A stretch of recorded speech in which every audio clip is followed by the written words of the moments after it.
Hi guys, welcome back. We'll be looking at, in this video, street children. We're still underneath the topic of social issues. Now, who are street children?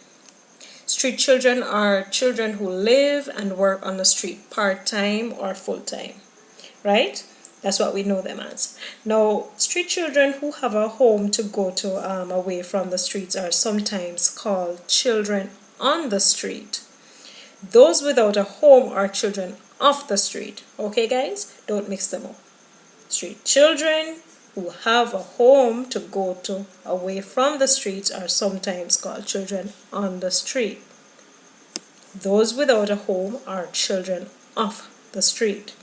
So, for the latter group, the street is where they eat, sleep, and find friendship and security.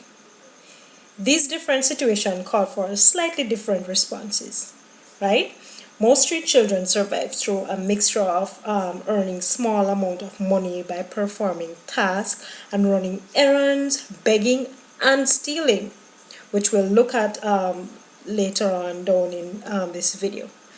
Now, we're going to also be looking at issues, possible reasons for street children to be on the street, right? Now, first we'll be looking at lack of parental guidance.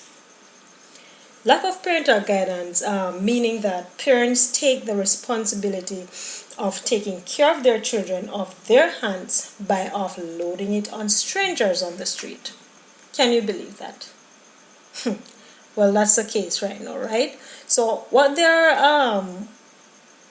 they're really doing is allowing their children to be raised by the street, which cannot be good, right?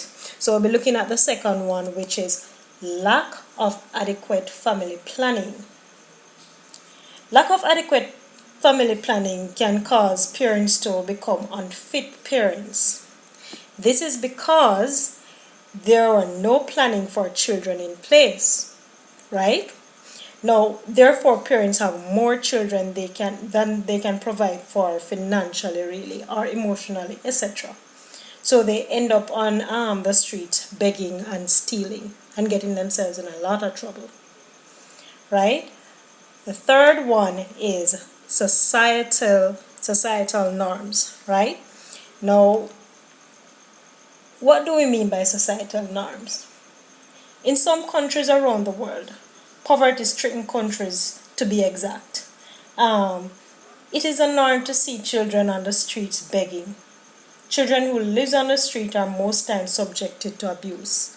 Now, you'll see this kind of behavior like maybe in India or anywhere that is poverty-stricken, as I said before. Okay? So now we'll be looking at the fourth one, which is poverty. Now, poverty is really the main culprit in this, right? It is the main reason why most children are on the street. So I don't think that really needs to be explained, right? Poverty push not only children out on the street, but also adults. So we don't need to go into that right now. Next, we'll be looking at ways in which government can help. Now, ways in which government can help is by providing governmental benefits. What do we mean by that? Government can provide financial benefits for children or families that can help with their basic necessities in everyday life, right? So the second one will be also provide help with family planning. What government can really do is provide an institution which educates parents about family planning, right? So therefore, the parents can be held responsible for their children who are found on the street, because it was there for them to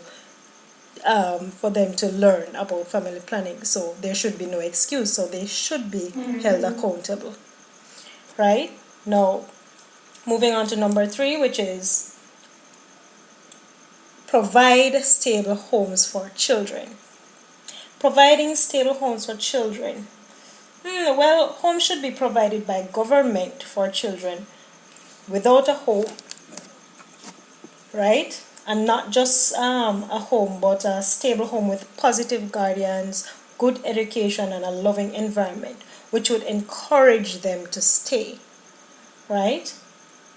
Now, next we'll be looking at juvenile delinquency. Now, first we'll be looking at what is juvenile delinquency really? Based on the definition of juvenile delinquency, it is an antisocial misdeed in violation of the law by a minor. Now, the number one reason for juvenile delinquency are causes, right?